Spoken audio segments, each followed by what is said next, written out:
Dear esteemed subscribers and members of our scientific community, a warm welcome today at this live podcast. With due permission of respected Professor Subenoy, I would just like to make a small introduction of him. It gives us immense pleasure to extend a warm and respectful welcome to Professor Subenoy Chakroborty, who joins us today as a distinguished guest. Professor Chakraborty is an honorary senior professor at Brainware University, Dept.of Mathematics, and an honorary research fellow at INTI International University, Malaysia, and also serves as an adjunct faculty at ADAMAS University, Department of Mathematics. He holds an MSc in Applied Mathematics First Class and a PhD from Calcutta University, along with a DSc from Javdavpur University. His DSc thesis titled The Wave Function of the Universe and Its Consequences in Quantum Cosmology stands as a remarkable contribution to theoretical physics and cosmology. With over 350 plus publications in renowned national and international journals, Professor Chakraborty's research spans the deep frontiers of mathematics, cosmology, and quantum gravity, making profound impacts on our understanding of the universe. We are truly honored to have him with us, and we look forward to the insights he will share with us today. To all our new and returning subscribers, thank you for being a part of this journey into the fascinating world of mathematics and physics. Let us now begin this session of thought, wonder, and discovery. Over to Professor Subenoy, sir. Sir, a very good evening and a warm welcome. Okay. So, good evening to everyone. So, you can see the title of my talk. It is essentially I talk on Einstein's relativity theory, and mainly I talk on from geometric and physical perspective of that theory. First of all, I say that I will not say anything just in the conventional way how the books are written on relativity theory. As you know that in the books it is written I think almost in every book it starts with the famous experiment of Michelson and Morley, and the results of which are not at all satisfied by the experimental physicists, because at that time Newtonian theory was the supreme one and everyone believed that it is the ultimate theory of our universe. So according to that theory, the velocity of light should change from one frame to the other, and Michelson and Morley tried to just find out, or experimentally, they observationally, they try to find out the time difference when the Earth is rotating just along the path of the light ray and in the perpendicular direction. But they couldn't succeed. And not only there are several experimentalists, they tried for that and none succeeded. Everyone getting that there is no time difference. And everyone thinking that either their interferometer should be more sophisticated so that that small, very, very small time difference can be measured, or otherwise there must be some experimental error or technical error in the experimental setup. But none has the courage to think over that the result that they are obtaining is the correct one. That's the true one. Now, Einstein at that time had that courage that he first think that if all of them get the same result, so why not we think over that? That result is the true result. That means light doesn't care about the relative motion between the source and object. So he starts with that experimental results, and he has that courage to continue with that result. And as a result, we have that this nice theory, the special theory of relativity. And that was formulated by him in 1905. And then it's a special case because in this theory, he couldn't accommodate the gravity, and also it is special in the sense that the velocities are uniform. That means no change in velocity, that is acceleration, can be incorporated. So in both sense, it is special or it is a particular one. And then after 10 years, long 10 years, he formulated the general theory of relativity in 1915. So books are written in that way, and people have the impression that it is purely a physical theory because from that experiment and Einstein formulated that. But now here, my motivation in this talk is that there is an immense geometry and immense mathematical part of that, and I try to make the lecture interesting in that way that it's a mathematical theory, and side by side the physical consequences, there are immense mathematical, or rather more specifically the geometrical consequences are there. So I will go step by step in that way. So I start with that. I don't know anything about the that Michelson-Morley's experiment, nor I am Sir, not one that. second. Just Hmm. 1 second, sir. So I will request all the subscribers who are watching today's lecture of Professor Subenoy, whatever questions you have, sir has told, write it down and keep it with you. Once sir ends the lecture, he will address to all the questions. Thank you, sir. Yes, Please continue. yes. So I'll go. I don't aware about that whether we have the special theory of general theory of relativity. If anyone not aware of this theory, still he can develop this purely from the mathematical point of view. I am going in that way because I also have no formal education in special theory of, or in general theory of relativity.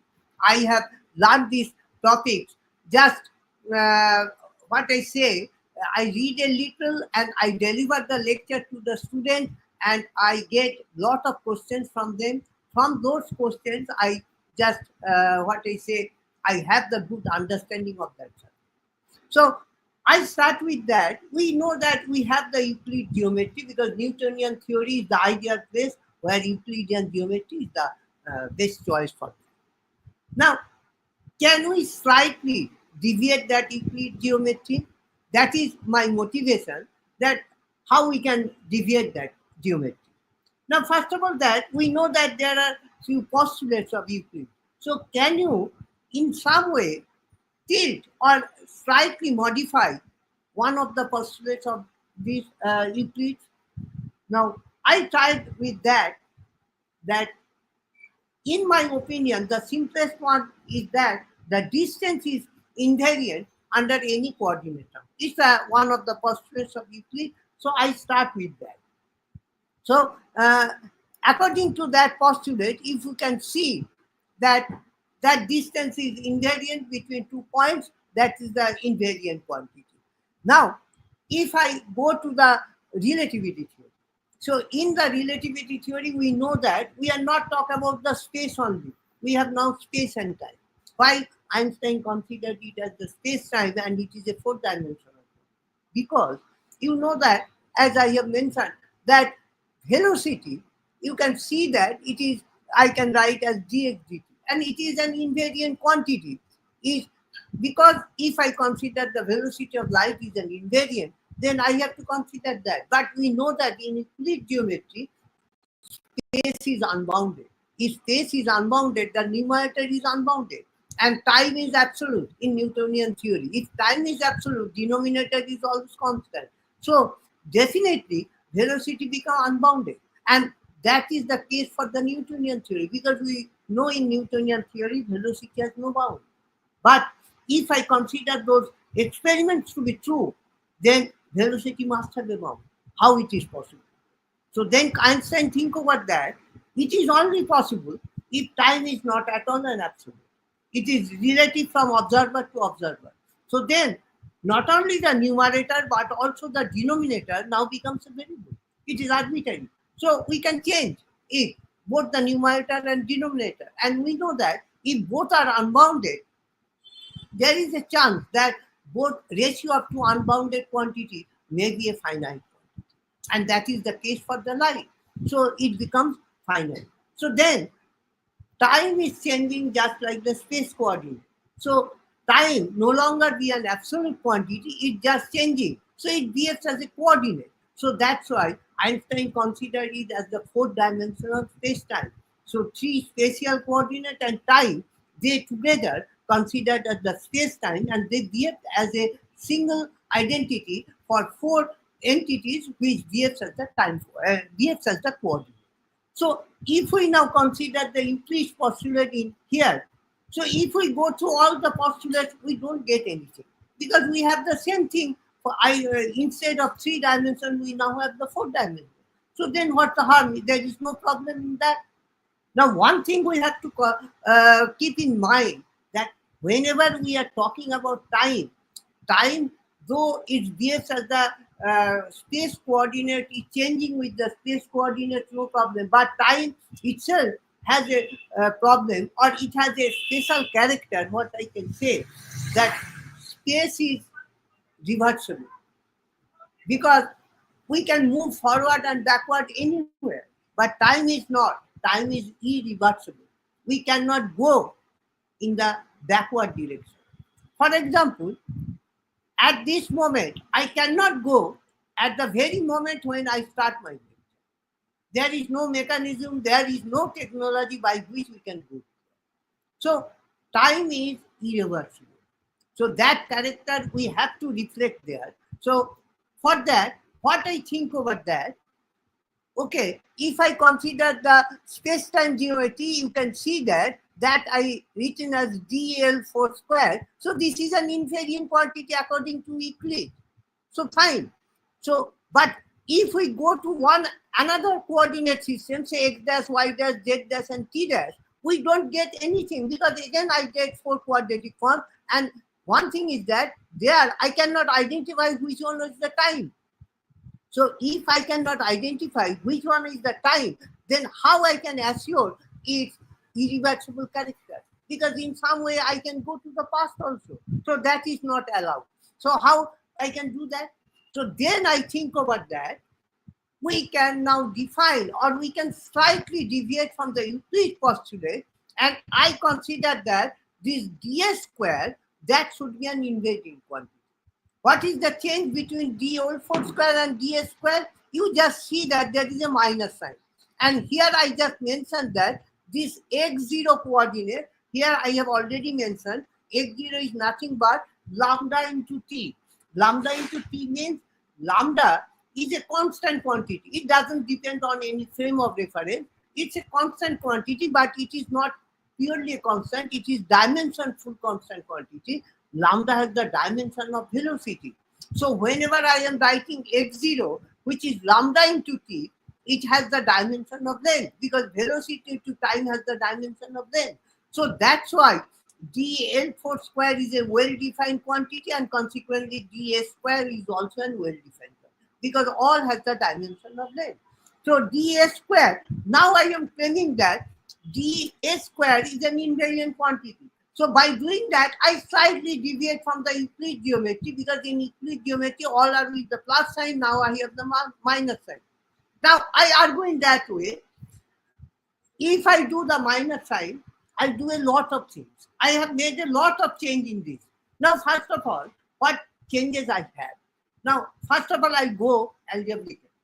If I go algebraically, what I see that ds square is not positive definite. Surely, there is a minus sign, so it is indefinite in sign.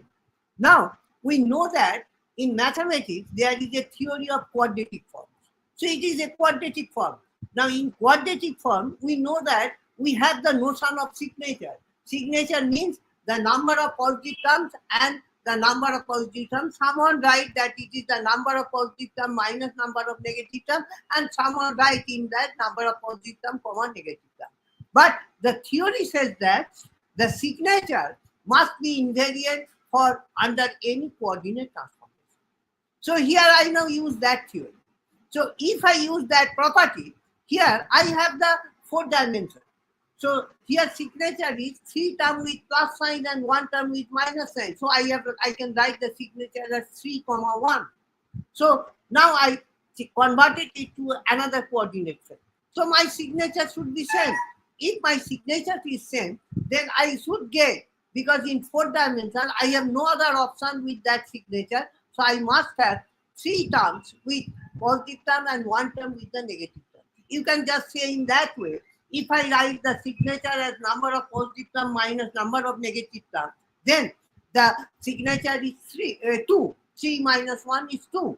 So 2 should be an invariant quantity, and for 4 dimension, to get the signature 2, I have only one option, that 3 terms always appears with the plus sign and 1 terms appears with the minus sign.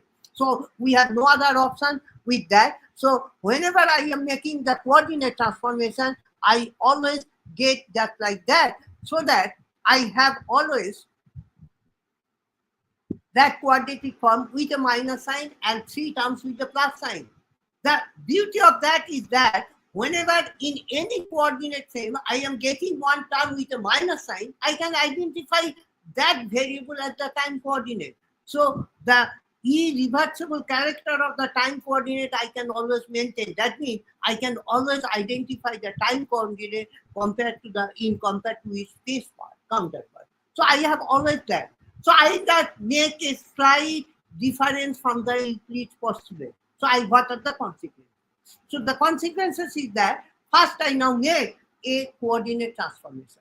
That means I go from one frame x, y, z, t to another frame x dash, y dash, z dash, t dash. Now, will I do a very general transformation? No, not at all. Because we know that in every theory, whenever proceed, we start with a very simple one. So here also, I start with a very simple coordinate transformation. And another argument is that as I am talking about the special theory of relativity, all of us know that special theory of relativity is only related to inertial frames.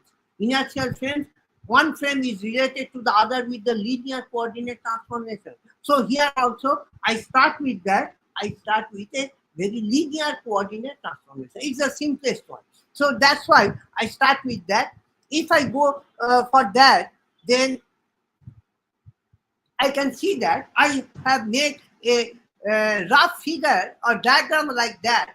I have one coordinate system which I called as the S frame, and then I have another coordinate system we are called as S dash frame. O is the origin for S frame and O dash is the origin for S dash frame. So I make a very simple example of that here all the axes are parallel in both the frames. Not only that, the x and x dash coordinate in S and S dash frame, they coincide. So you can see from the figure that they are in coincidence. And O dash, the origin of S dash frame, was initially coincide with O, the origin of S frame.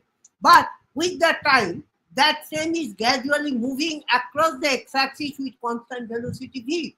V is constant. We have to take it, otherwise you cannot take the linear equation. So with constant velocity. So that's why initially O and O dash are in coincidence, and now at any time O dash is at some point on the x-axis differ from O. So as you note that y and y dash coordinate are parallel, and as the origin is moving gradually along the x-axis, so there is no change in the y and z coordinate. So I can easily consider that y dash equal to y and z dash equal to z. So I have to consider the transformation that x dash equal to ax plus bt and t dash equal to alpha x plus beta t. So that we have considered that the linear. It is, I argue in both ways that as we are considering the inertial frame, we must have the linear transformation among the coordinates. And another way is that heuristically, that as we are approaching to a theory, I start with a simple one, and then we talk about what will be the consequences if we have a general transformation like that. Okay, so if we consider that, what we get? We can see that we now consider the invariance of dA square, because I have mentioned that I deviate from the postulate slightly. Now I have dA square is invariant. So ds dash square must be dA square. So you can think that minus dx0 dash square plus dx1 dash square should be dx0 square plus dx1 square, because dy x y dash and the z dash, that are identical with dx and dy. So those two terms cancel from both sides. So now we have this. Now how do I get this transformation equation? It is very simple. If you go to the previous page, you can see that I have x dash equal to ax plus bt and t dash equal to alpha x plus bt. So you can see that dx dash, that will be equal to a dx plus b dt, and dt dash equal to alpha dx plus beta dt. So I can substitute it in the invariant form there. So I can get here, I can substitute here and here. So now I'll equate both sides. So what are the terms there? We have a coefficient of dx0 square in both sides. Now we have a coefficient of dx1 square in both sides. And as we are substituting those transformations, there is a product term dx0 into dx1. So I can equate the coefficient of that product in the both sides. So I get 3 equations. So those 3 equations involves 4 unknowns. What are the 4 unknowns? That a, b, alpha, beta. Now here we should keep in mind that these 4 constants, they are either constant, because as we are considering linear transformation, they may not be function of any coordinate. So they should be constant. But in this case, according to our construction of the 2 frames, they may be function of that relative velocity v that we have in our construction. So they are either constant or they may be function of that relative velocity v. So, but we have only get 3 equations by comparing the coefficient of dx0 square, coefficient of dx1 square, and the product dx0 dx. So how I can get 1 more equation, because for unique solution I must have 4 equations for the 4 unknowns. Now you can observe that equation we can easily get. I again go back to the previous page. Here you can observe that I am considering now this plane y dash z dash. This plane y dash z dash is nothing but x dash equal to 0 plane. So x dash equal to 0 plane, that can be identified from S plane as x equal to vt, because in time t, x dash plane moves a distance of vt. So that distance of x is vt. So x dash equal to 0 is nothing but x equal to vt. So you can substitute here x dash equal to 0 and x equal to vt. So you get 0 equal to a vt plus bt. And that is true for all t. So if that is true for all t, I get another equation connecting b equal to minus ab. So in any case, I get 4 equations. So now I have in hand 4 equations containing 4 unknowns. So I can solve them very easily. If we solve, we get the transformation equation. So I am writing those transformation equations in a very compact way. You can see that x dash is gamma into x minus vt, and t dash is gamma into t minus x v by lambda. This is t minus x v by lambda square. What is gamma? Gamma is a constant. Its value is 1 by root over 1 minus v squared by lambda square. And you can see that we have 2 restrictions. One restriction is that, I have to go in the previous.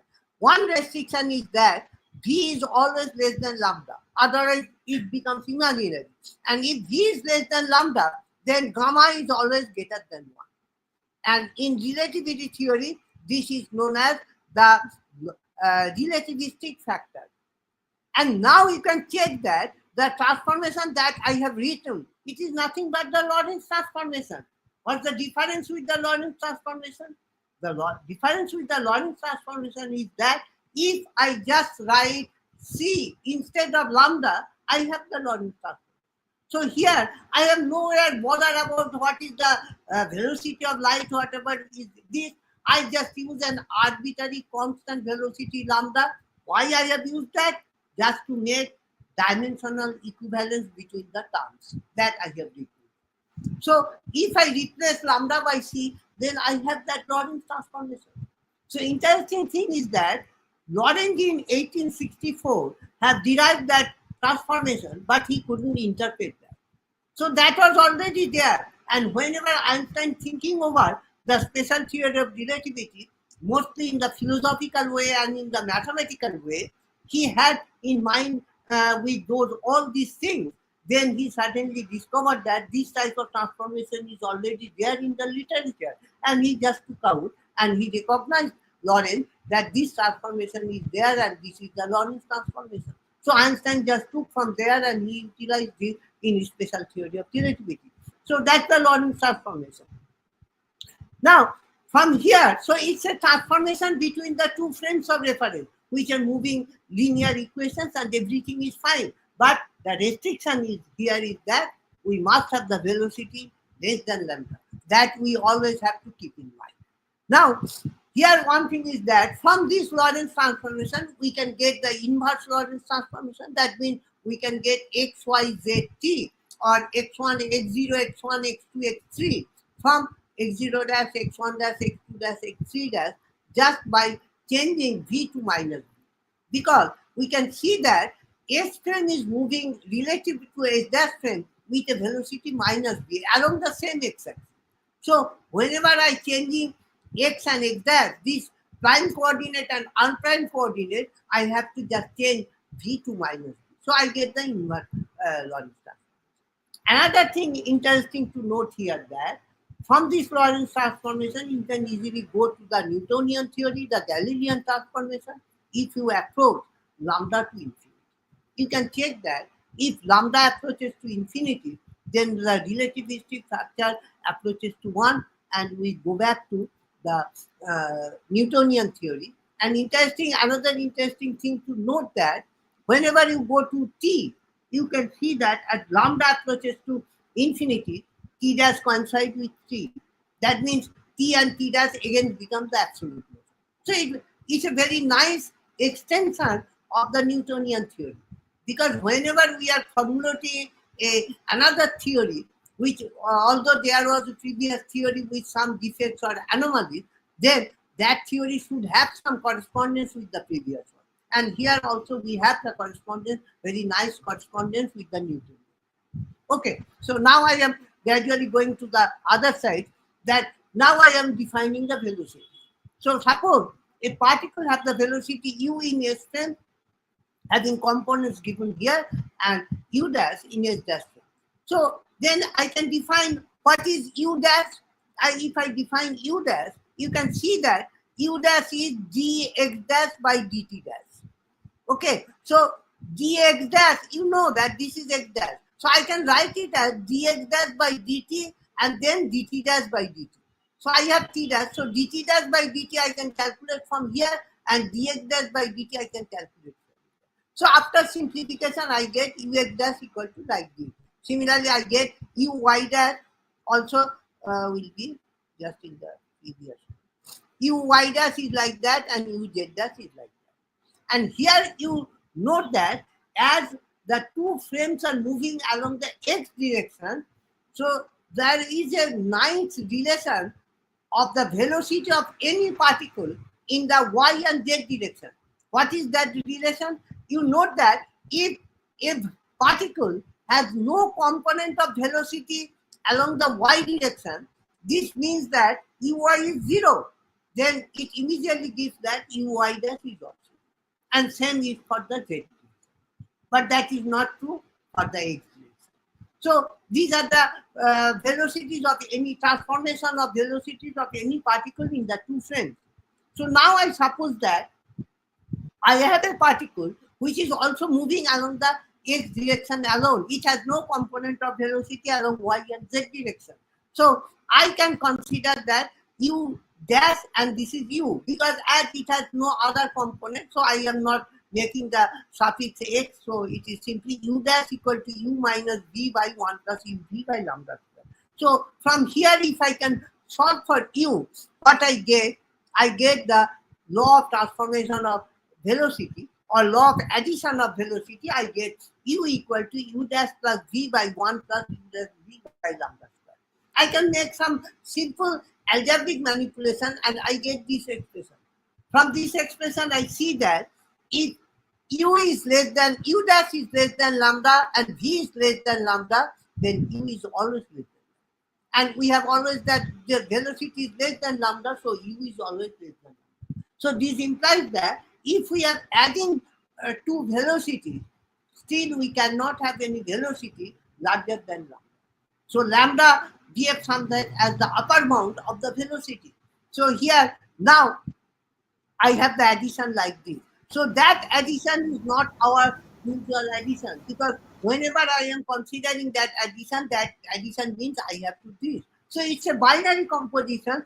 That binary composition is totally distinct from our usual classical addition that we know. So by this, I just say that the algebraic structure of this theory totally changes. So what I interpret in that way, so I start with a Euclid geometry, I make a very small deviation from it, one of these postulates, and now as a first consequence, I see that I am gradually going to a new theory. That theory has a different algebraic structure than we have in the Newtonian theory or corresponding to the Euclid. So algebraic structure totally changed from here. And another thing is that whenever that your addition is that u plus lambda is lambda and lambda plus lambda is lambda. So you never exceed lambda. Whatever you add with lambda, you always get lambda. And this thing, I can say in another way, suppose in mythology, we have heard that there are some very kind enough kings who distributed his wealth to the peoples. And whenever they are distributing the wealth to the peoples, but at the end, still he has some wealth with him. What's the fallacy there? Because if he gradually did the distribute his wealth to the people, at some point he should be ruined because he should not have any wealth to him. But because if he gives gradually, at some time it goes to this maximum wealth he had at that time. But here, if I have this addition law, I cannot reach lambda at any time. Because every time, whatever wealth he is giving, it is always less than lambda. Then we cannot reach that lambda. So always. So just one question, sir. One uh, question. This addition sign that you're using, this is also used as tensor addition. This circle. yes. Usually people do that, but I just deviate with the usual addition. It is not at all the tensor addition like that. It is just the addition which is different from our classical addition. Only that, and that addition that I have marked, that is defined by that. That means u dash plus v means u dash plus v by 1 plus u dash v by 2. It is that definition I have used. And according to that definition, I get u plus lambda equal to lambda and v. And as I am talking about the algebraic structure, here you can see that. So I have now a what I say is set of points like that with that addition. You can easily see that set with this binary composition, they form a group. And that group, what people know in relativity theory, is a Lorentz group. In particular, it is not strictly the Lorentz group, it is a subgroup of the Lorentz group because it is one of the very special case of the Lorentz group because here the determinant is +1 and the coefficient of t00 is positive. All these things are there. So it is a subgroup of that Lorentz group. But in any case, the Lorentz group is a very larger one, broader one, of which it is a subgroup. Okay, so that's the algebraic structure. Previously, we don't have the Lorentz group. Now we have the Lorentz group because Lorentz group has some Lie group structure or like that. So it is a very rich structure like that. So I am not going into details of those. Now again, I am now coming to the geometric structure because we all know about the geometric structure of the Euclid geometry. Now, yeah, I have deviated from the Euclid geometry very small amount. So what will be the deviation? Consequence of this deviation in the this geometry. So for that, I consider this quadratic form. So this quadratic form is x square plus y square plus z square minus x0 square. So x0 square means lambda square t square. You can see that this is also an invariant quantity. Invariant means this is invariant. It means that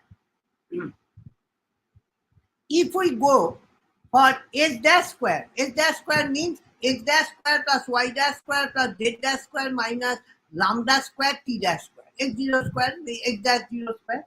So if I calculate, use the Lorentz transformation, we have x dash, y dash, z dash, t dash in terms of x, y, z. You substitute there.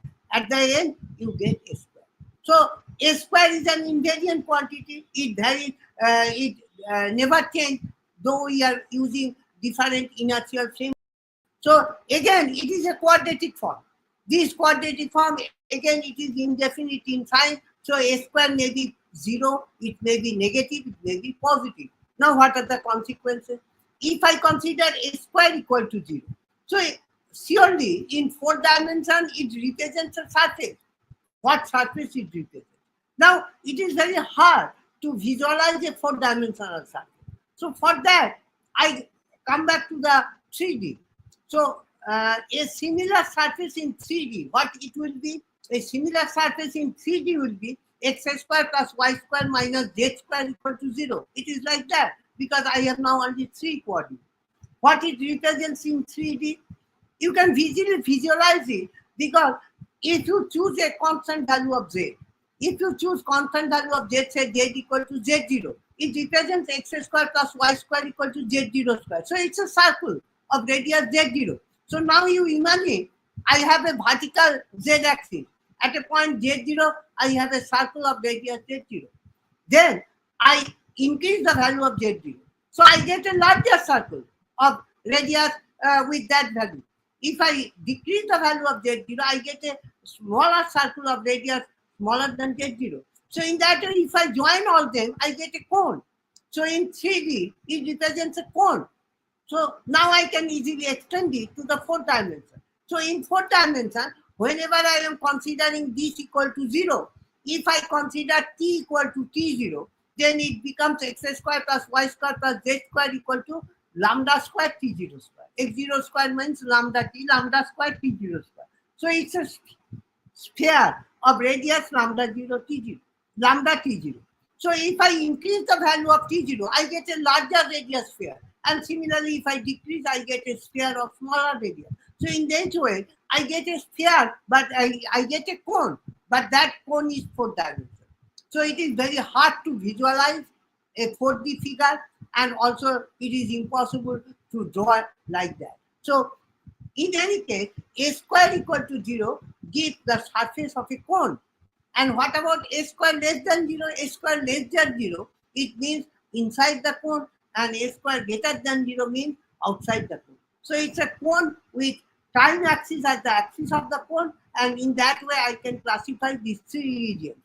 Now, these 3 regions have some special properties. What are the special properties? Now, I just go to the EBS on this. Yes.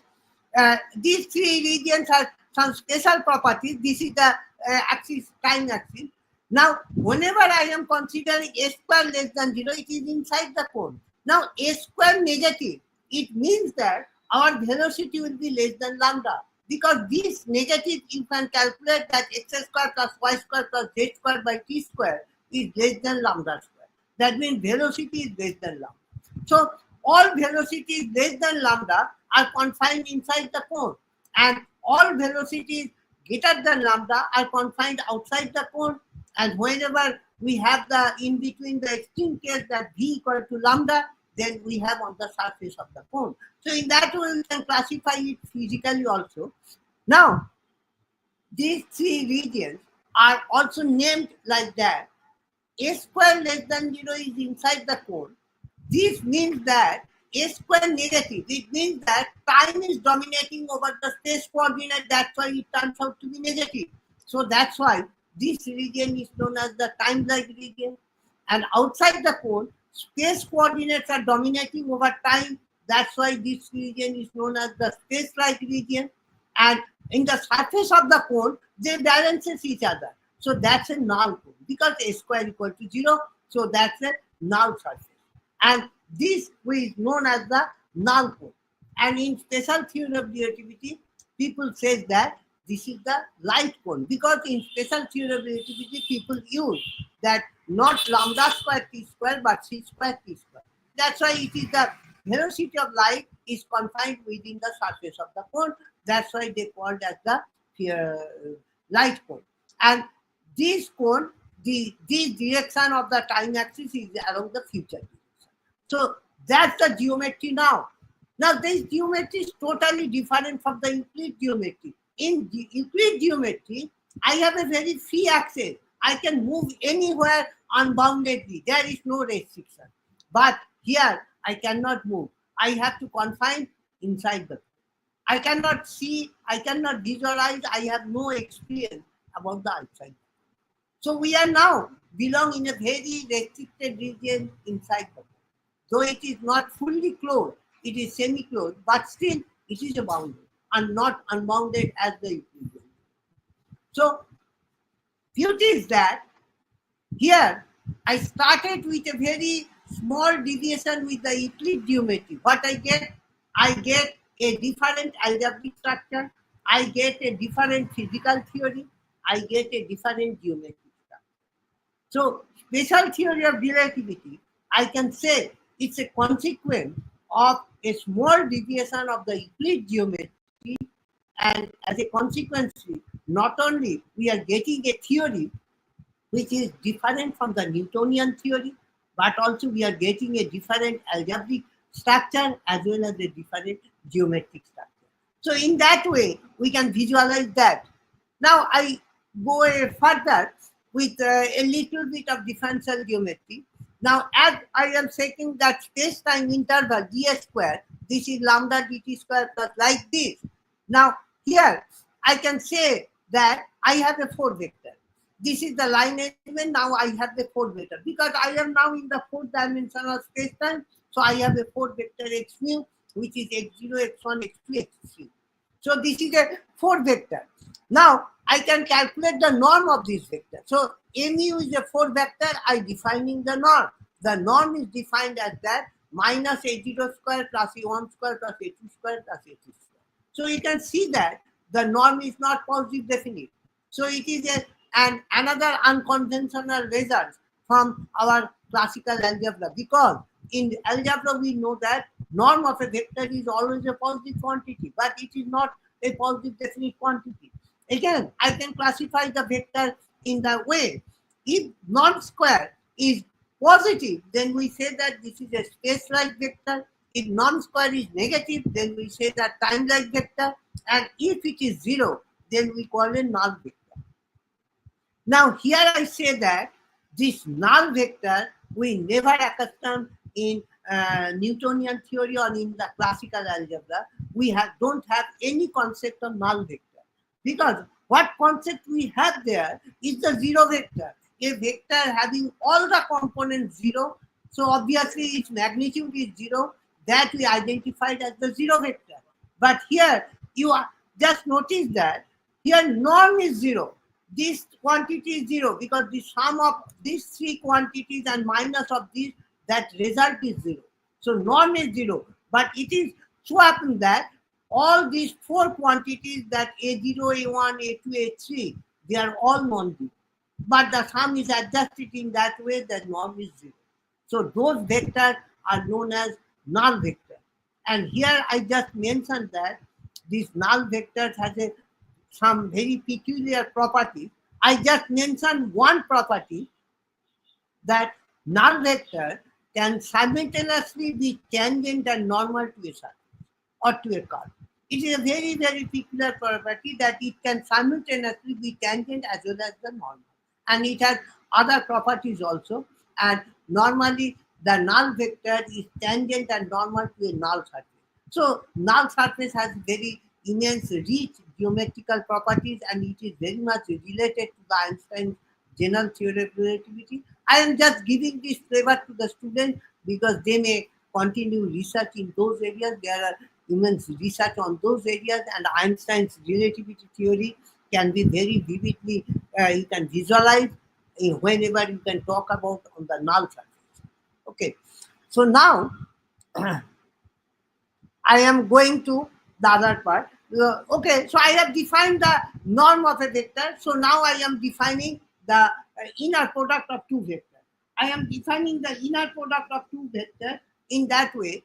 That inner product we have defined in that way. Again, we have that that 0 and other things we have there, similar as we have the inner product in usual cases. So now I have that.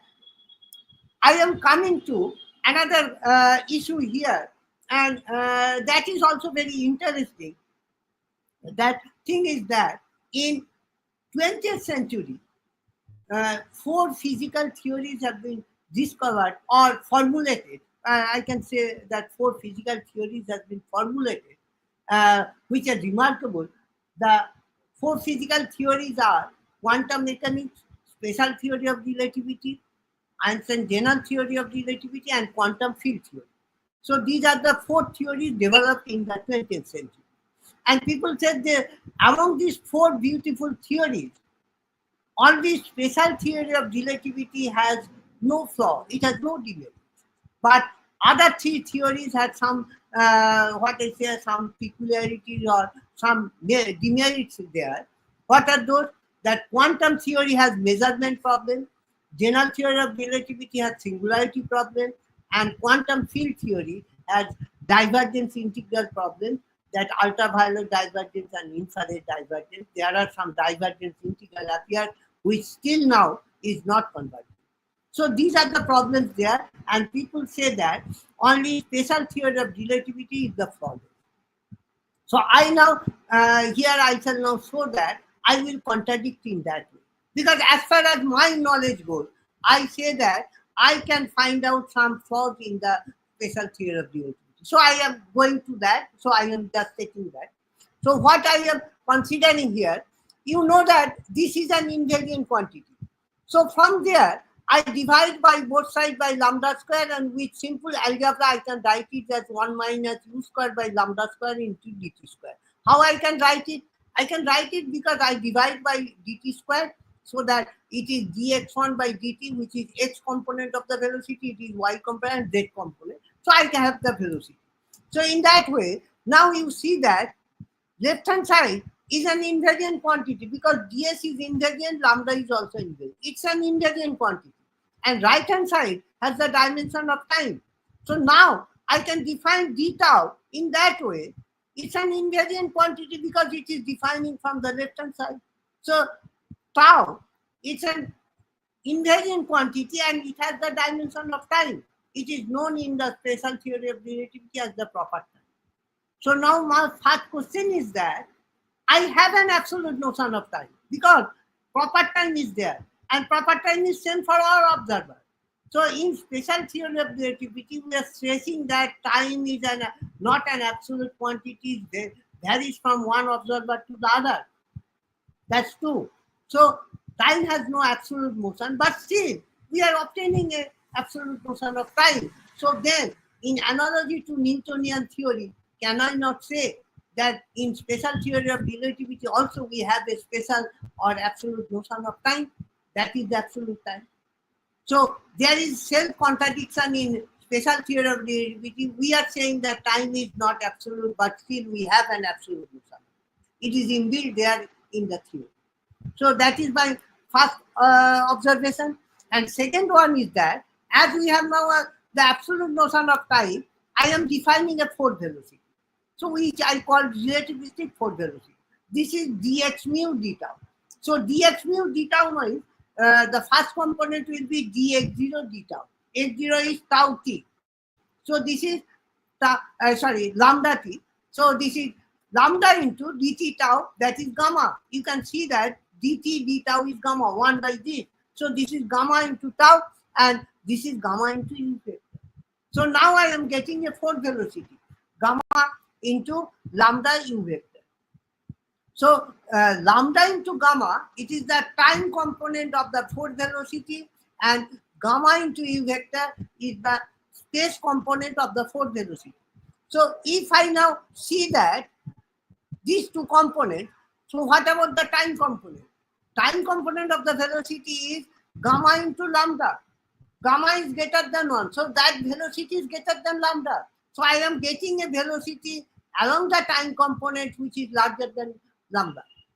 Though I am always saying that, we are always saying that we must have velocity less than the velocity of lambda. But here I am getting a velocity along the time component greater than lambda. Now what about the space component?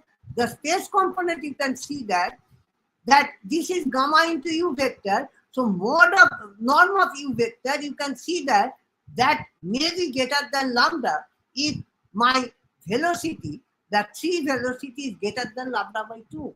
That is always possible. So u is not greater than lambda, but it is greater than lambda by root 2.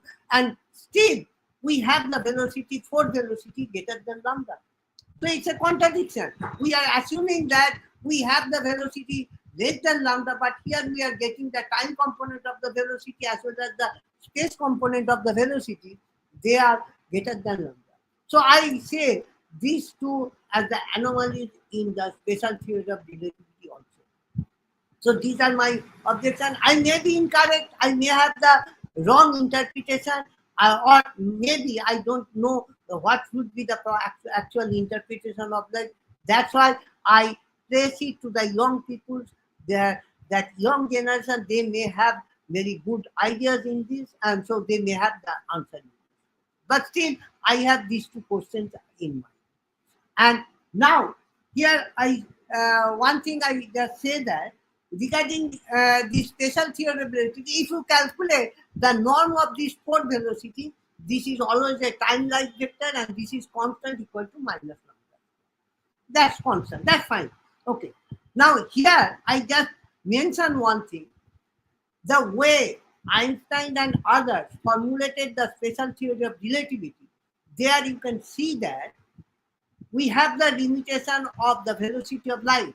And we all know that, I think around 2014-15 like that, certainly in one day newspaper we all see that Einstein relativity theory has been proved not valid, because in the Switzerland CERN, they obtained a particle that was called at that time as the God particle, whose velocity is larger than c.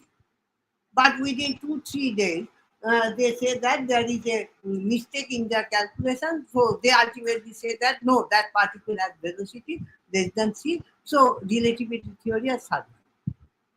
But now I have the question that we cannot guarantee that there is no particle having velocity greater than c, because we don't know the limitation.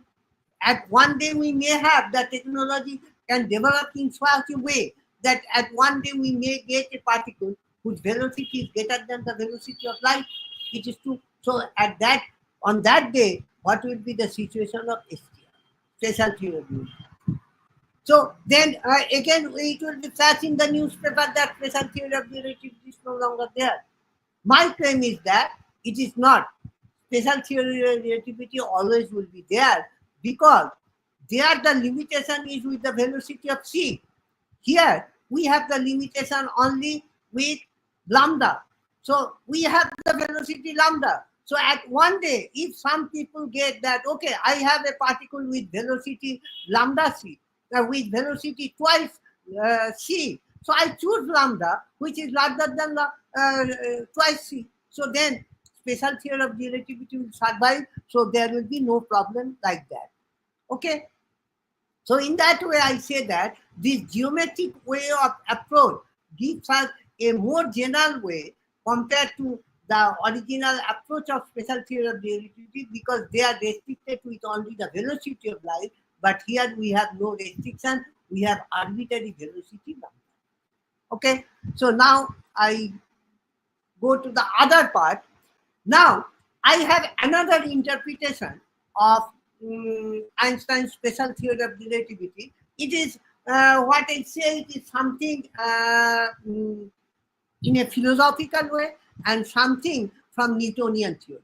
But in say that before Einstein, we have the speculation that time is absolute. So we have a space state. We have a stage of 3 dimensions where everything is happening, and time is absolute. So that stage is same for all.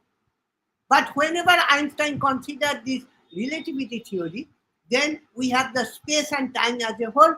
Then the philosophy is like that. Now we have a 4-dimensional state. It is the space-time state of 4 dimensions, and where everything is happening.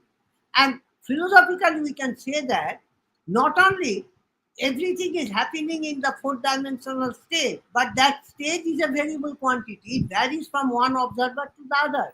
So state itself has an active role participating in all the events that is happening there. Now, we can interpret special theory of relativity in a different way. What way? Now, in Newtonian theory, we always consider that suppose we have two dimensions, x and y axis is there. Suppose a particle is moving with a velocity v. So it has a velocity component vx along the x direction. It has a velocity component vy along the y direction. And the resulting velocity v is v square is vx square plus vy square. So that's the velocity. Now, what will be in the fourth dimensional space-time diagram there? Here, we have considering, just for simplicity, we are considering one space direction and one time direction. Here we can interpret like that. We have every object in the universe is moving with a velocity in this space-time direction. So it has a component of velocity along the space direction. It has a component of velocity along the time direction, as we have shown in the fourth velocity.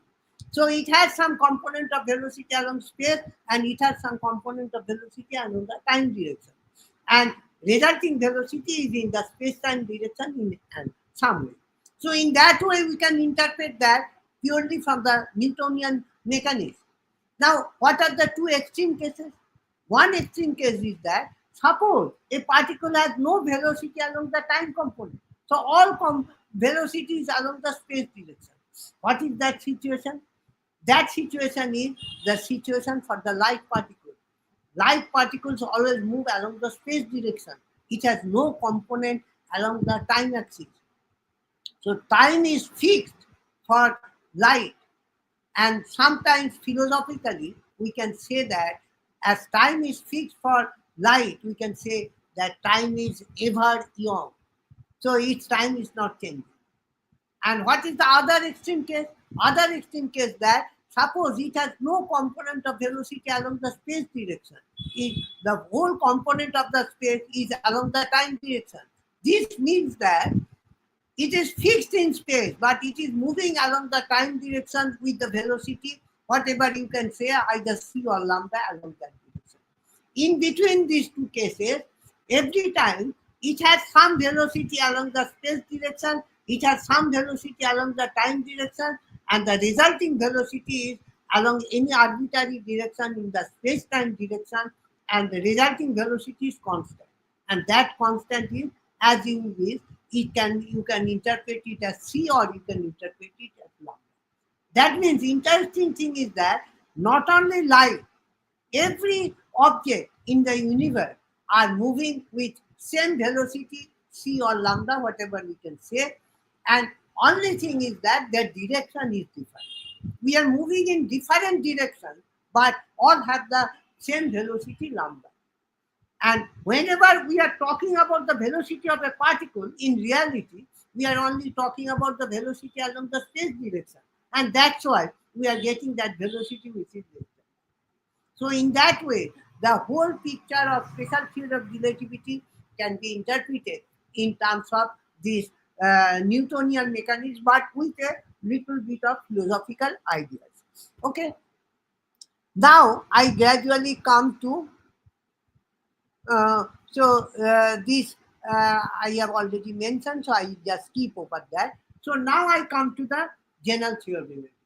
Now, whenever I am going to general theory of relativity, what I just say here that in general theory of relativity, we have the extension of special theory of relativity and extension in two ways. What are the two ways? One way is that I have to incorporate gravity, and second one is that I have to take into account of change in velocity, that is acceleration. So these things we have to incorporate there in the Einstein special theory of relativity. Now, how Einstein developed that from special theory of relativity to the general theory of relativity. Now, here is that Einstein at one day is going over his office from one floor to the other in a lift, and he feels something. What's the feeling? It's a natural feeling for all of us whenever we are moving in a lift. If the lift starts moving upward, what we see? We see that we feel something heavier. than previous. And if we go down, starts going downward, then we feel something light compared to the previous. And if the lift moves with a uniform speed in between, then we don't feeling either heavier or lighter. So what's the impression about that? The consequence, what is the consequence of that? The consequence is that Einstein think over that whenever lift starts either moving upward or downward, then gravity is there.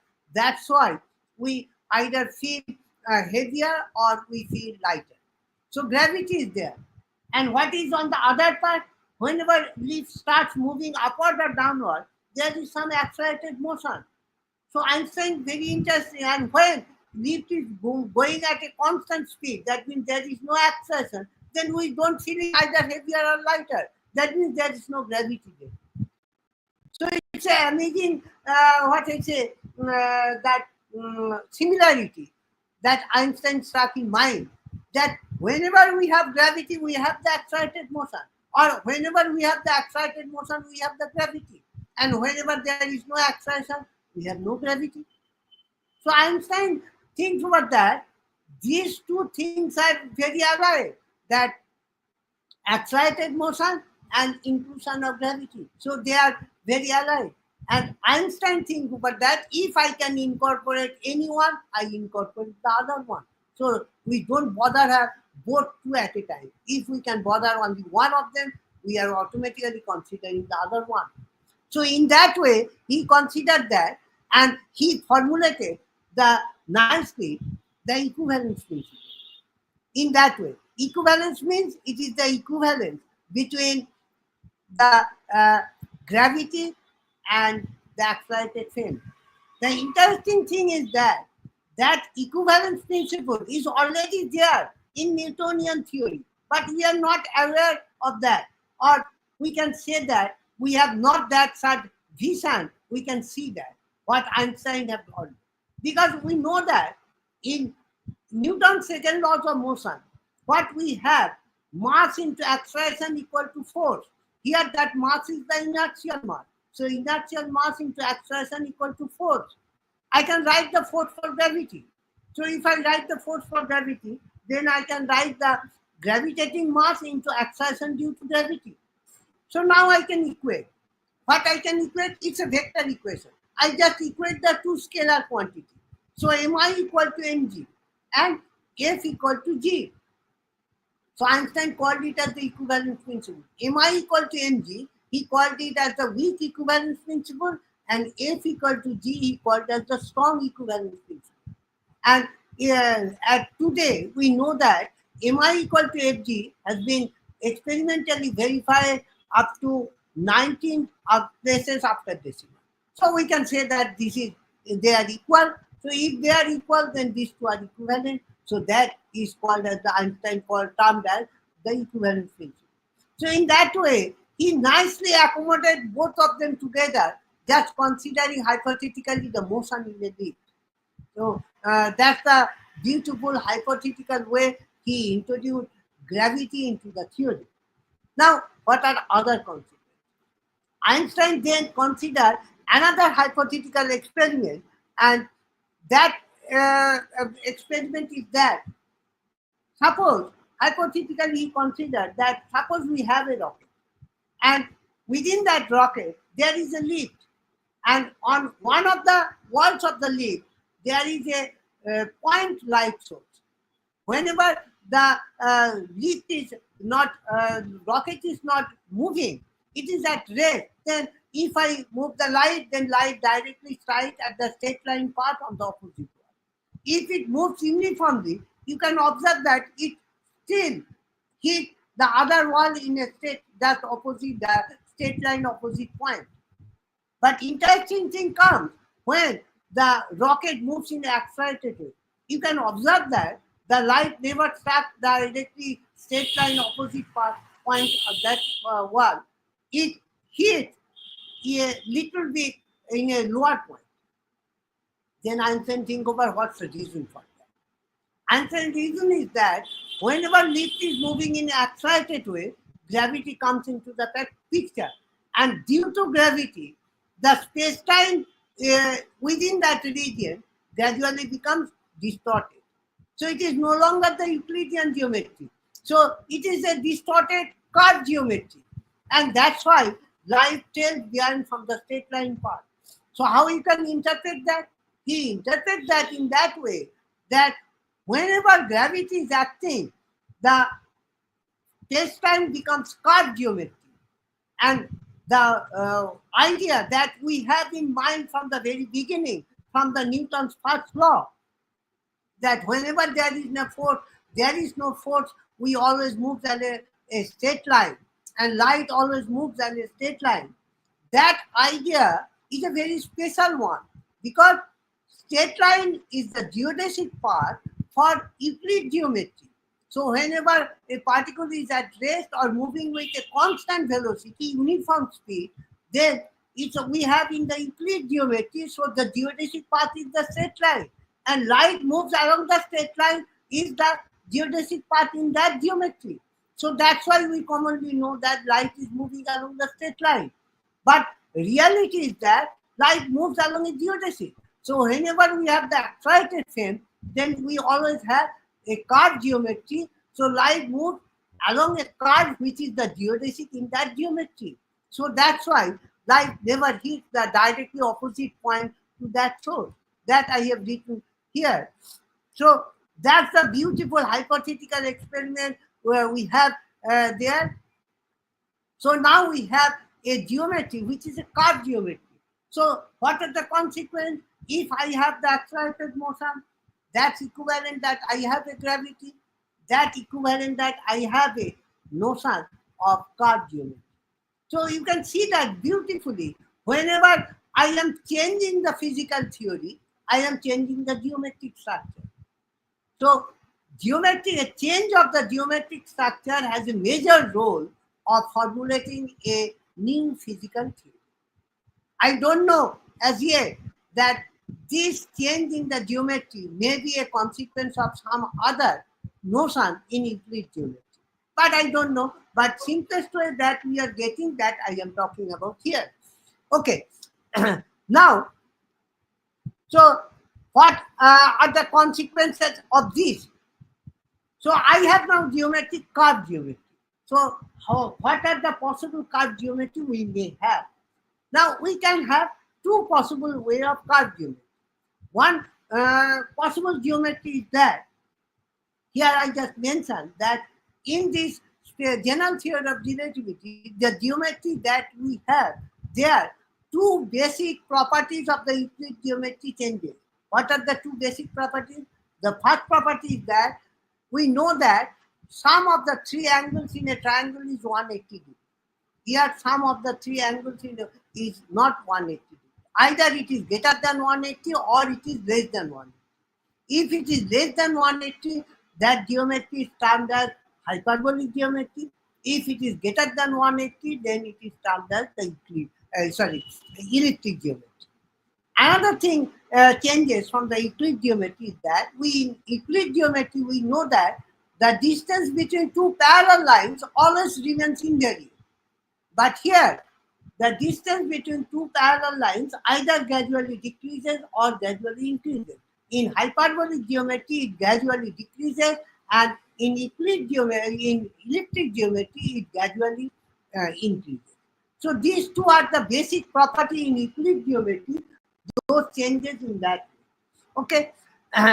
Now, what are some examples? This hyperbolic geometry has some example. It is like the arc surface, and the elliptic geometry has some example. It is like the curved surface on the horseback. You can see the horseback, that the curved surface. That curved surface has the elliptic geometry. And these two notions we have already mentioned. Now, what Einstein can interpret? Einstein very nicely interpreted that, okay, I have two gravitating objects. They have the gravitational attraction. Due to that, the geometry in between has become no longer Euclidean. It is a curved geometry. And that curved geometry comes into the picture. Now,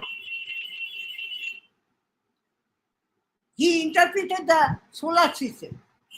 Every planet is moving. We know that every planet is moving around the Earth in an elliptic path. We can interpret it in that way. Okay, how we can interpret that? Gravity, sun is a highly gravitating object. So due to the mass of the sun, the space-time around the sun is highly distorted. And in that curved space-time, every planet moving along the geodesics of its path. And those geodesics paths we are calling as the elliptic. So there is no force. So according to him, gravity is not at all a force. It is just making the geometry distorted. And we are moving, or we are analyzing, or we are just interpreting the geometry, curved geometry, just from the physical point. So in that way, gravity can nicely be analyzed. And another thing he interpreted is that space-time is nicely elastic. Gravity is nothing but it makes the space-time elastic. We can interpret it like that.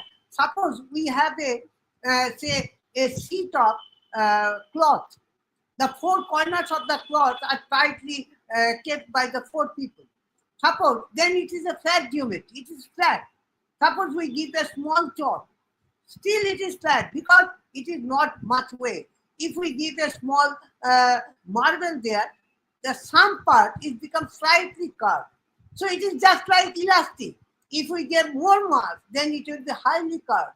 So it is just like an elastic surface, and gravity makes the space-time as an elastic object. So we can always consider space-time as an elastic object. More mass we give the space-time has the more curvature, it has the more curved structure. So it's a very beautiful expansion that Einstein has given with this space-time structure. Now, one thing is that whenever we are talking about the Newtonian gravity, we have the Newtonian gravity, we have the Einstein gravity. Now then, after 1915, there is a debate which one is correct. Now, if we consider Einstein as the correct gravity theory, Newtonian theory no longer be there, because in Newtonian theory we have the measurement of distance, because in gravity force there is a distance square at the denominator. So we have the measurement of distance. Now in relativity theory, distance varies from one observer to the other. So it is not the invariant quantity. If it is not the invariant, so Newtonian gravity cannot be explained properly. So in Newtonian gravity cannot be accommodated within the Einstein gravity. But there is debate at that time whether Einstein formulation of GTR is correct or the Newtonian theory is correct. So that debate comes at the end in 1919 during a total solar eclipse. During a total solar eclipse, astronomers observed one thing, that light coming from distant stars, they bend whenever they go close to the sun. Sun is a highly gravitating object, so whenever light coming close to the sun, they due to the sun's attraction, they bend. That means their space-time is distorted. So light cannot move in the straight line. So they're moving along a curved path. So we are feeling that light bend due to the action of the gravity. So that bending is observed as predicted by Einstein. Not only that, the second interesting thing is that the astronomer calculated the amount of bending of those light, and they found that that amount of bending is identical to the theoretical calculation from Einstein's gravity theory. So then onward, people think that Einstein's theory is the ultimate theory, Newtonian theory is a limiting one of Einstein theory. When we can use the Newtonian theory? We can use the Newtonian theory when gravity is very, very, very weak. Only in those cases we can use the Newtonian theory. And another fantastic, observational evidence which is in favor of the Einstein gravity, that is in 2015. That's 100 years after Einstein's formulation of GTR is the discovery of gravitational waves. Because we all know that the gravitational waves as predicted by Einstein was discovered after 100 years. Beware that it is simply a theoretical ideas of Einstein. And not only that, the results of the observations of gravitational waves, these are exactly in accord with the Einstein. So after that, people don't think much about the other gravity theories. They say that Einstein theory is the ultimate one. But we don't know because in future there are lot of expected that lot of gravitational waves are there, and that gravitational waves astronomy will be there, and some more accurate results will be there, and then we judge Einstein's theory will be speculated or scrutinized in a more other ways also.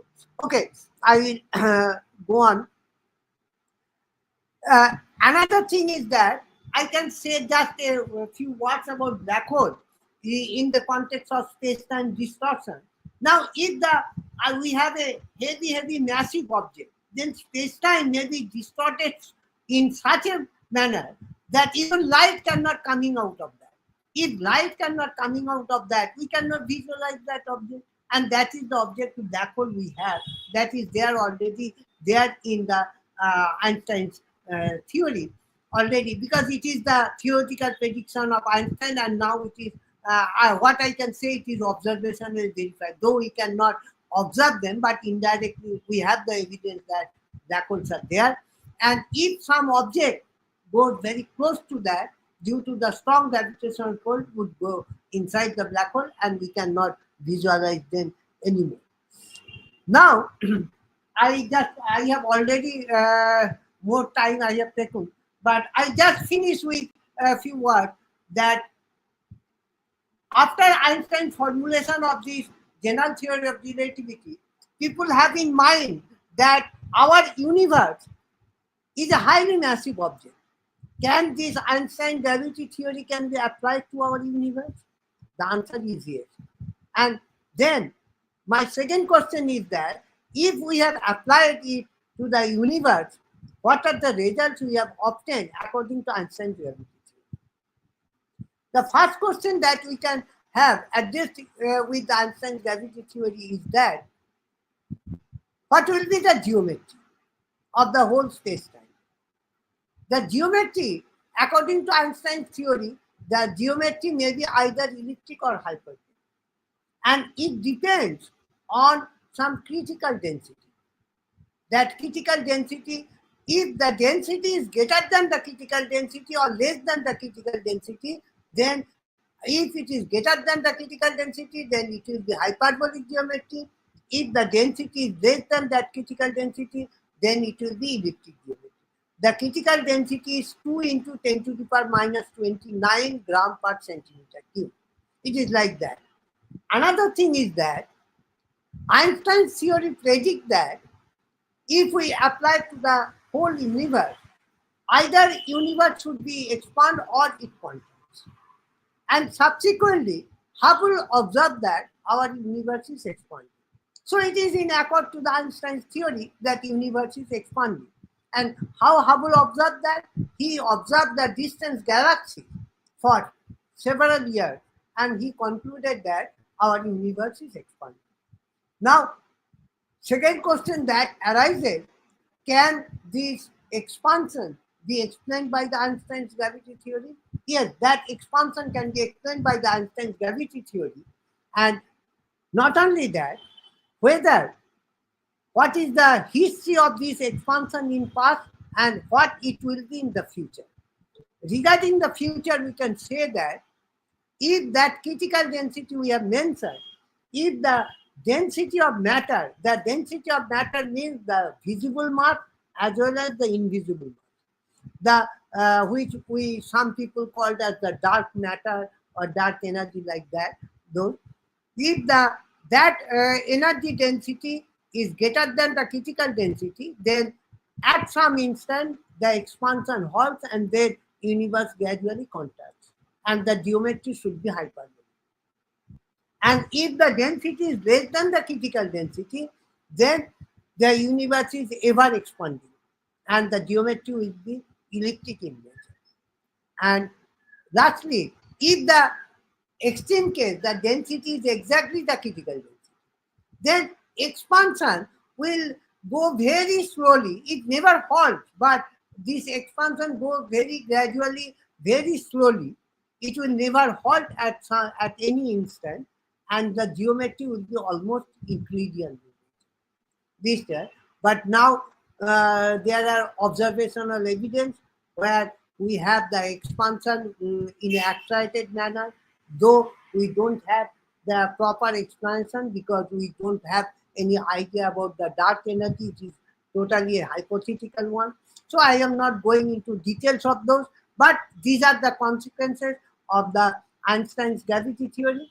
And lastly, I just mentioned that another remarkable idea of Einstein is that the cosmological constant, which Einstein introduced for considering a static model of the universe, because at that time, when Einstein formulated the GTR, the idea was that our universe is static. So he formulation of a static model, he introduced that. But later, when Hubble observed that, and theoretically also Einstein's theory have the expanding solution, so he discarded that. But that cosmological constant has an immense role on expansion of the universe, whether the universe will expand forever or it will contract and after some time. It all depends on the nature of the cosmological constant. So future will be very interesting, and especially from the results of the gravitational wave astronomy. So I think the young people, we are very aged persons, so we may not observe those things, but these young people have that opportunity to observe those things. They can have, I think, opportunity of doing research in these areas. I think they will succeed in their life. Thank you all for your patience, and I just complete it with a song of Tagore. Yes, I think that song is appropriate. আকাশ ভরা সূর্য তারা বিশ্ব ভরা প্রাণ তারই মাঝখানে আমি পেয়েছি মোর স্থান বিস্ময় তাই জাগে আমার গান. So it is by Rabindranath Tagore. Thank you all. I think Thank I am you. a bit late. Sorry for that because I am a bit late. No, sir, thank you very much. First of all, it was a very extensive and extended lecture. I think you should have a glass of water, please. And the last line of Tagore is very appropriate. No. Okay, because everything actually comes and converges to philosophy, that how big is our world and we actually don't know anything about it. Sir, we have one question coming up from Rudra C. He is asking, sir, what is the difference between light and photon? No, light and photon same, because if you consider light as a particle, they are named as the photons. So light and photon, they are identical. That's the same thing. Any other? Yeah, sir, I have just one thing to ask you. Now, as because you have been teaching mathematics, typically physics, etc. Now, young students, when they are venturing into mathematics or they find mathematics to be difficult, I have one question to ask you, that is it that mathematics can be done, or is mathematics is something which everybody can do, or there needs to be a brain typically which is either born or through heredity somebody gets, that mathematics is only meant for those people? Is it that anybody who is diligent and doing practice and very hardworking, can anyone do mathematics, or is it meant for certain group of people only? No, it is universal. In my opinion, mathematics, anyone can do the mathematics. And what I say, that I frankly confess that some people who do mathematics, they make the posture in such a way that it is very hard. Nobody can do that because I am doing a very hard one. So he just take to get credit. It is not at all. It is very simple. If anyone can go with proper argument, he can do that. And my opinion, another opinion is that every physicist should have the side by side the knowledge of mathematics. Then I think his knowledge will be complete. Because without mathematics, physics cannot go. And my same opinion is also that, though most of the mathematics people will not agree, that mathematics also go with accompanying physics. Because lot of things in physics is there where we can have very nice application of mathematics.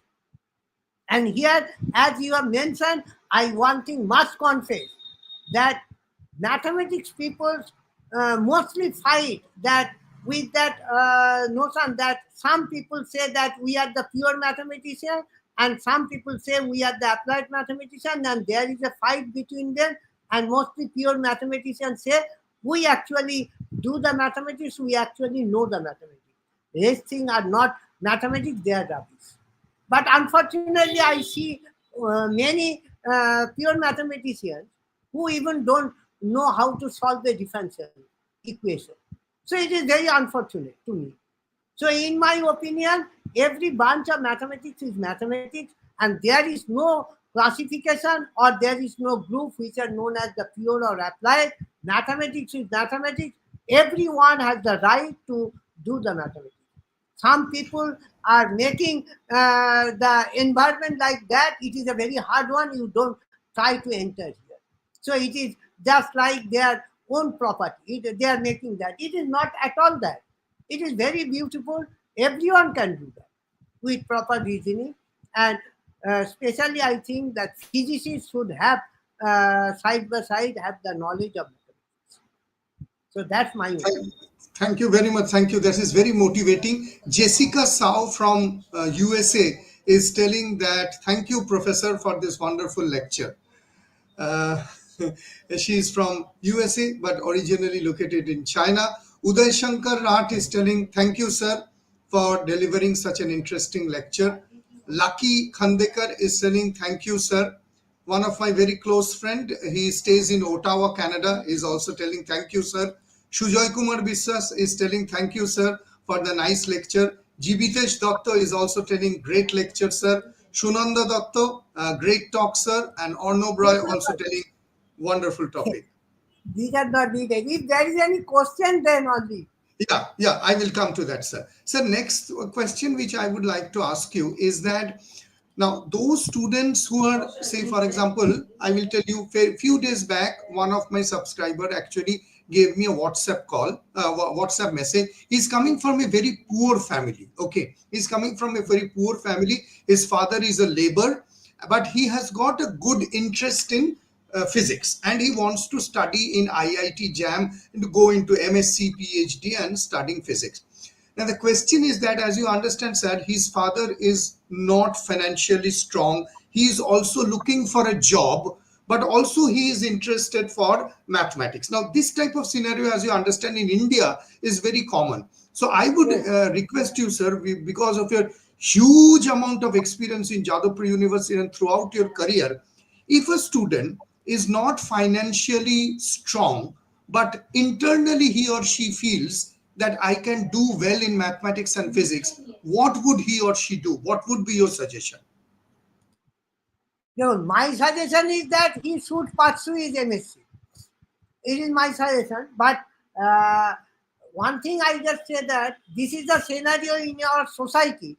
But I frankly confess, our political leaders don't bother about that. They give very loud lectures and everything. They don't care about those things. But that's different issue.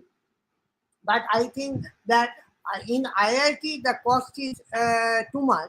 So he better do his MSc degree from any university, and then he pursue his PhD. There, I think cost is very even, and even I think in universities he may get the CC also. So then and sometimes he may do some tuition so that he can earn some money, because he can teach some undergraduate students so that he can earn some money, so he can help his father also, as well as he can continue his education instead of going to a job. I think that is the best option for him. Thank you, sir. Sir, there is a specific question coming up. Saurabh Mandal is asking, sir, I have a question about the wave function of the universe. In a paper, you derived the Lagrangian and Hamiltonian from RE, Rauchoudhury equation, I think, and constructed the WD equation. Then what is the significance? Then what is the significance of SOL? The wave equation, I think you would know that relativity equation is a hyperbolic equation. Whenever you solve it, you get a function which we termed as the wave equation, because in quantum cosmology, we talk about that everything has some wave character. Because in quantum mechanics, we have the particle and wave duality, so it has some wave character. And what we use with that wave character is that normally people say that whenever we are talking about quantum cosmology, we calculate the wave function and then we calculate the probability amplitude. Probability amplitude is mod psi square.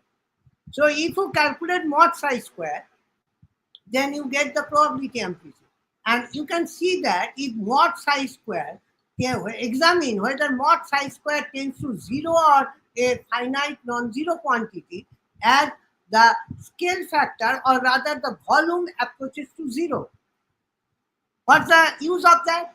As V approaches to 0, if mod psi square is 0, this means that V approaches 0 has 0 probability. That means quantum mechanically it is not possible to have 0 value. So this implies that it is quantum mechanically we don't have the classical singularity. But if I get mod psi square has a finite non-zero value as volume approaches to 0, it implies that we have a finite non-zero probability for 0 volume. So that means quantum mechanically we cannot avoid the classical singularity. It is the interpretation in that way people can say. Thank you very much, sir. Saurabh, you got your answer. Sir, in order to learn relativity as a whole, obviously you will say special relativity and then general relativity. Many students ask me this question: what is the book? What is the first step? Shall I learn calculus? Shall I learn differential geometry? Shall I go to non-Euclidean geometry? Shall I learn topology? So if you can, sir, guide us that Yes. what are the first steps? Yes, I also face this question in many places. My answer is that there is in a compact way, there is an archive number from where students can learn both the special relativity as well as the general relativity. This archive number I have not written. Can I say only that that archive number is 1908.10681. This is Okay. archive QC. In Okay. that archive, there are 7 chapters. The first 4 chapters are very lucidly written differential geometry. Then 5th chapter is special theory of relativity. 6th chapter is general relativity, and 7th chapter is cosmology. Sir, this is So, at arxiv.org. without doing any other 1908-10681. This is written, yeah, yes, yes. It is written treatise on yes. differential geometry and its role in relativity theory, and you are the author, Subenoy Chakroborty. Okay, okay, yeah. And I have my philosophy that several of my students and other colleagues have requested me why, or asking me why you have not published it as a book. So I have two, no, rather I have 3 reasons that I am not publishing it. Number one is that I don't want much money, because whenever I am publishing a book, then I get some royalty. Second option is that I don't want much publicity. And third option is that I get one student that he said that I am a very poor people, a poor student. If you write a book, then how I can get that? Because I have not that money to purchase that. So if you have some archive thing, then I can get it. So students like me, they can easily access that. So that hits me much. So I remember that what of the student. So that's why I have written two such archive, but never I written any book. And probably I will not do that in future also. Sir, I Till have my given last this. day, till my last day will read. So I will not write anything. I have given this archive here also, and I will put it in the description. So anybody wants to read and have a knowledge, they can go and read it. Sir, there is one question coming up. Somebody is asking, sir, can you briefly explain the Schrodinger's cat concept in quantum mechanics? Yes, but then I have to say little bit of quantum mechanics. Maybe I can do that in other day because now it will take time because I have to explain the quantum mechanics first. Otherwise, he couldn't explain. I couldn't explain. So can you just give a brief, actually, in a few words, what actually it is?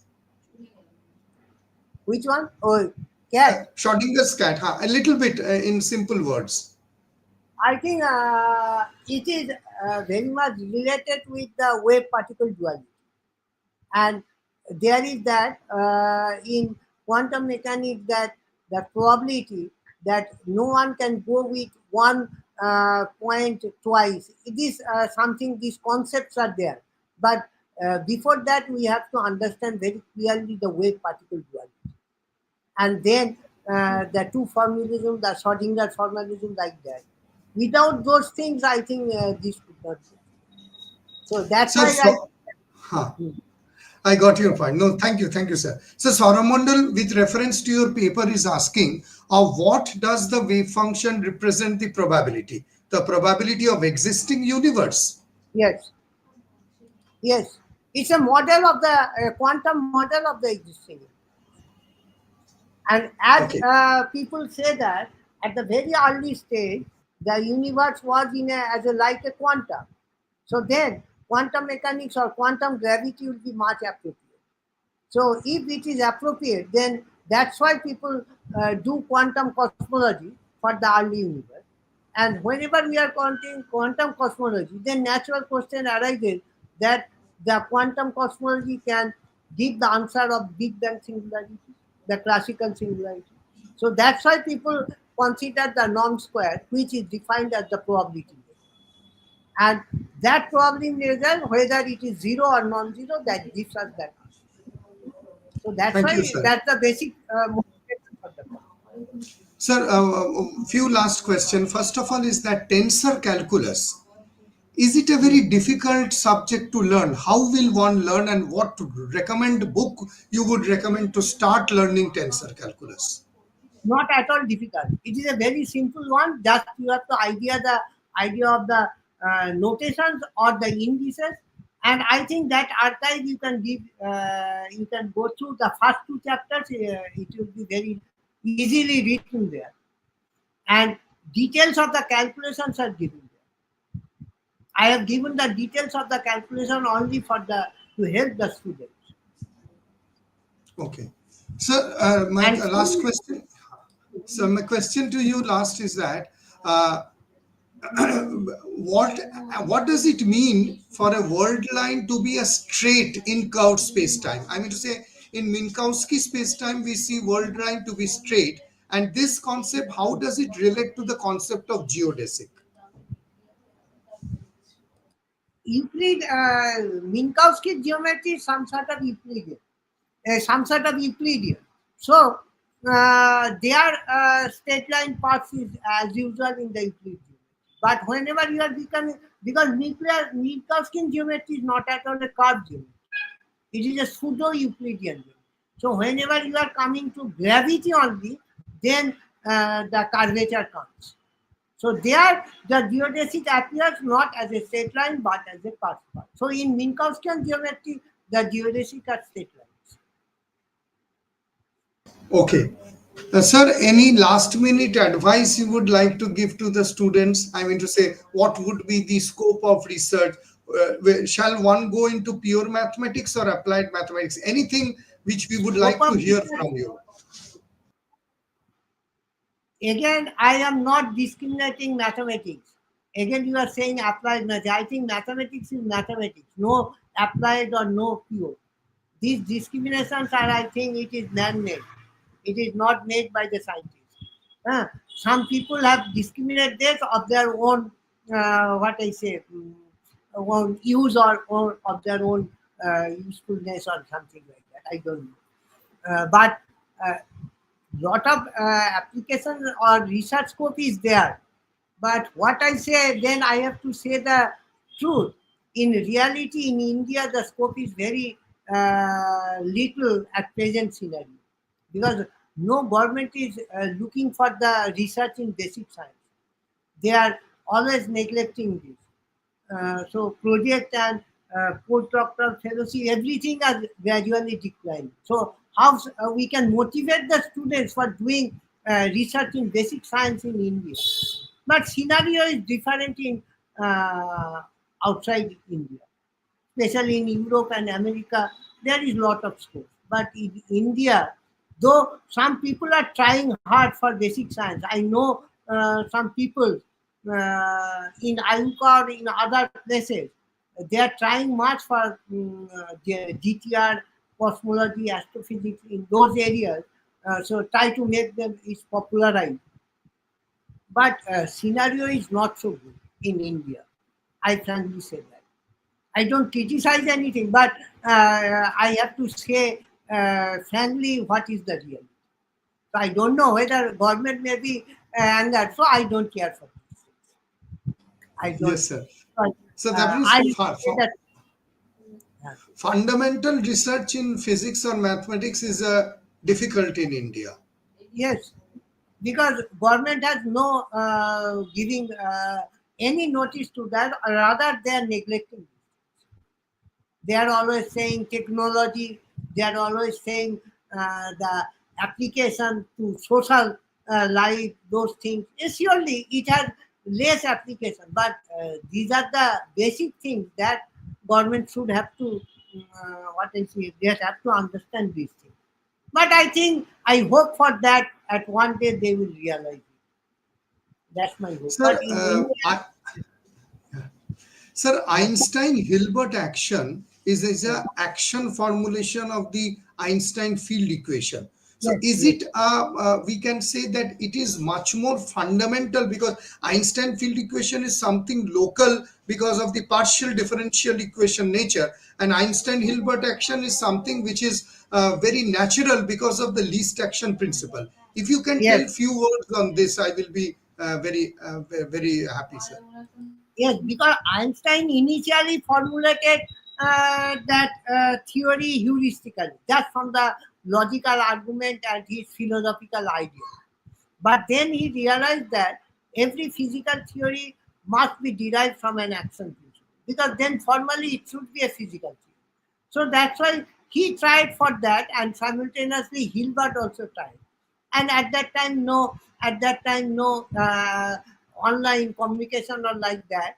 And I think within a gap of 7 or 10 days, both of them are able to formulate the same action. From there, they derive the field equation.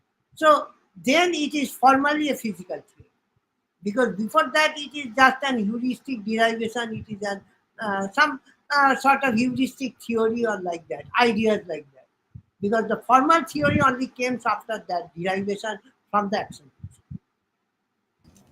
Sir, lastly, you are a source of inspiration for many students. If you don't get angry on me, may I ask you this question?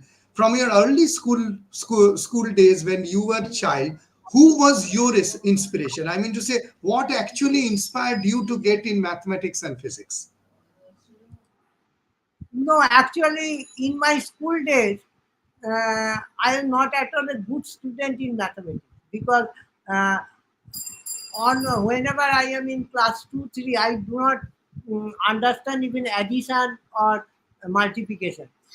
The teacher said that whenever something is going more, so you have to add. However, again, when something is going more, you have to multiply. I could not distinguish when I have to multiply or when I have to add.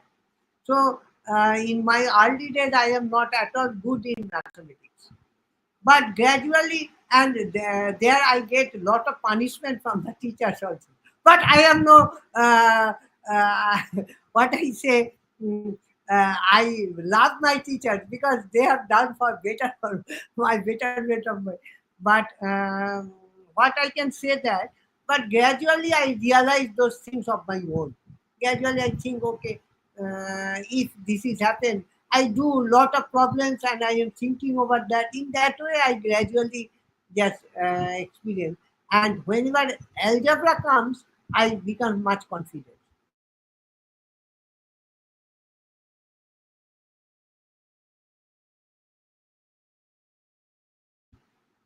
Or the school days, because you know that the recurring decimal is a very problematic to me. How much zeros I have to put before or after, and how much I have to subtract like this. These are very cumbersome. I could not. But later, when algebra comes, using algebraic method, I do it very nicely, and then I realize, okay, these are the tricks by which we can do that, and these are the reason why I giving so many zeros here, and why I subtracting from these ideas. But in the school days, but in the class, I don't have much ideas like this. So Sir, gradually, I in that way. who was your, Okay, I mean to say, but my interest starts more in mathematics when I go to the college in St. Xavier's College, and there I got Father Bore. He's a very renowned mathematician at that time. He inspired me a lot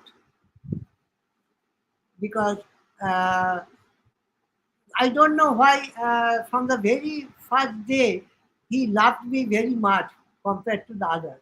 I don't know the reason why from the first day what he has observed. But still, mm, his affection and his, what I say, mm, take care of me and everything is very fine. And he loved me very much. So I remember those days. And he so, has some guts of it. So whenever he takes classes, he took classes, I always stand by his side and just to rub the boats. So throughout his class, I stand beside him, and whenever he writes something in the board, in standing, I have to write. And after writing, I just clean the board and then again, because he has some dark problem. He's a very so, old man. so, uh, Father Gode was your first, I would say, great teacher and mentor who inspired you in mathematics. Yes, yes. So, in college, in anybody who would say who inspired you in physics or Einstein's relativity, anyone whom you No, remember as your mentor or Father guru? very inspired me. I just heard about those things, and he gave me philosophically this idea. Those ideas given me by Father Guru. All those ideas I got from Father Guru. The one question which I cannot stop asking you is that somehow do you find philosophy and mathematics or physics at one point is meeting and is giving birth to mostly philosophy? Is philosophy or physics and mathematics are very closely related to each other? Hmm. No, initially I think for doing with physics, but I shifted to mathematics because I uh, I fear about the experiments, particularly those spectroscopy experiments. I have a panic about them. I never adjusted those lines. So that's why I don't do the physics because experiments I have some allergy. Theory is fine, I have no problem, but for experiments I have some problems. It is my problem, so that's why I shifted to mathematics and then I again go to the theoretical physics or like whatever. But mathematics Sir, background helps me much. okay, okay. Sir, any recent paper or any idea in mathematics that you are currently working right now? Hello, I couldn't hear. Sir, I'm asking that any recent paper or any research that you are currently doing on mathematics? No, whatever research I am doing, those are mainly related to mathematics because I do the mathematical portion in a thorough way. Though I am giving interpretation in physics like this, but mostly we are doing the mathematics. For example, Sir, recently we are doing some gravitational wave astronomy, but purely from the mathematical point of view. We are doing for that. My students and I myself are doing some work, but it is purely mathematical point of view we are doing. After doing those mathematical results, then we try what interpretation we need. Throughout the area, I am doing in that way. I do mainly the mathematical part, and then I give the physical interpretation in which way we can. sir, And quantum field recently, theory.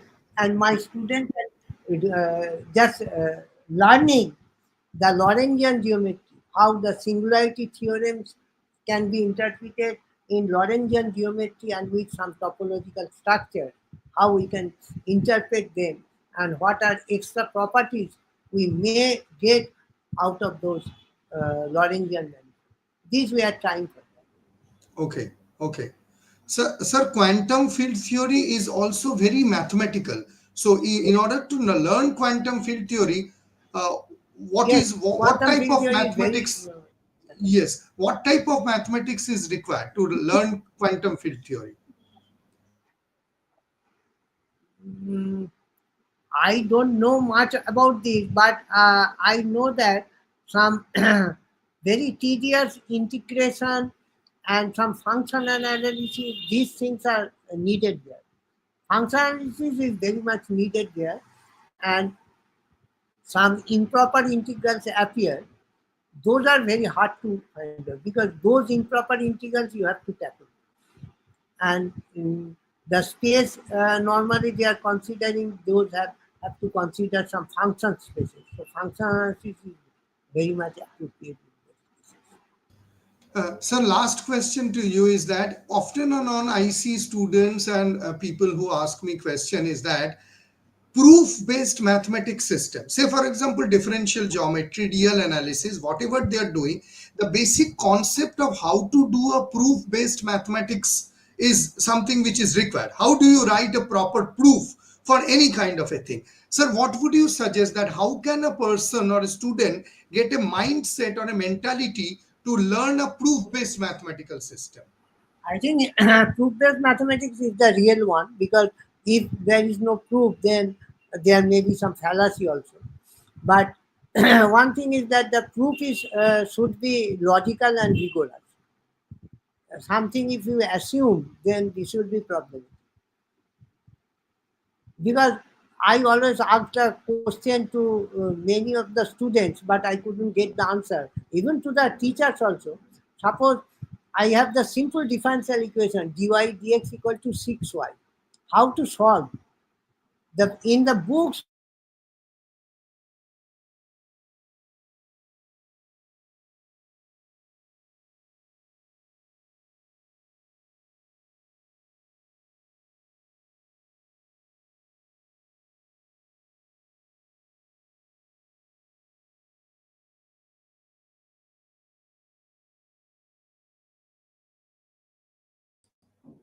I think there is a network problem, so would request everyone to just hold on for a few seconds before we uh, end this session.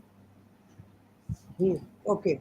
So Yes, sir. that's my opinion that proof should be rigorous. So That's why I am telling that differential equation. So thank you very much for this very long and amazing session.